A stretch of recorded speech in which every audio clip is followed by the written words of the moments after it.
شعیب علیہ السلام پر آرا چلایا گیا اور اللہ کی طرف سے فرمایا گیا کہ چپ کر کے یہ تکلیف برداشت کرو، نہیں تو انبیاء کی لسٹ میں سے خارج کر دیے جاؤ گے۔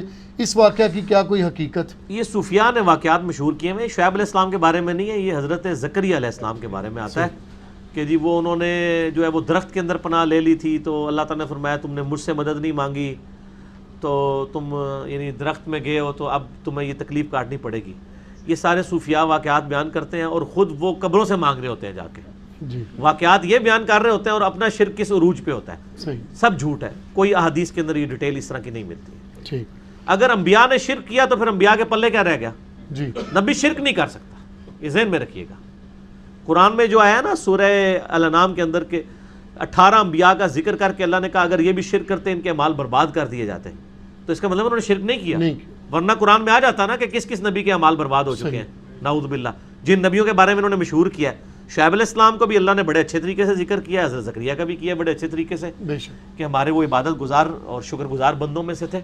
تو اس کا مطلب ہے یہ واقعات ہی جھوٹے ہیں۔ یہ اصل میں کعب احبار جو تھے نا یہودی عالم، نبی علیہ السلام کے زمانے میں وہ جوان تھے لیکن انہوں نے کلمہ نہیں پڑھا،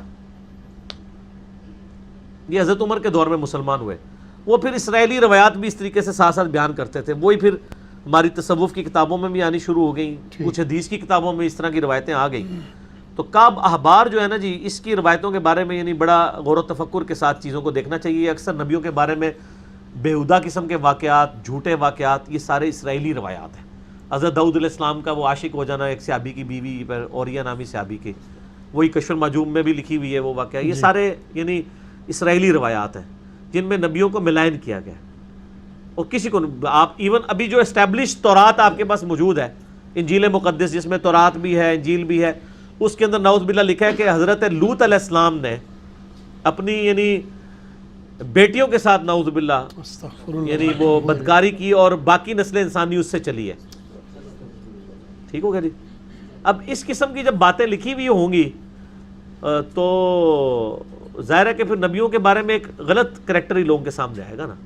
تو یہ سارے جھوٹے واقعات ہیں، نبیوں کا جو کریکٹر قرآن میں ہے نا وہی، یعنی یہ تو وہ کام ہے جو ہم نہیں سوچ سکتے، تو نبیوں نے کیسے کیے ہوں گے؟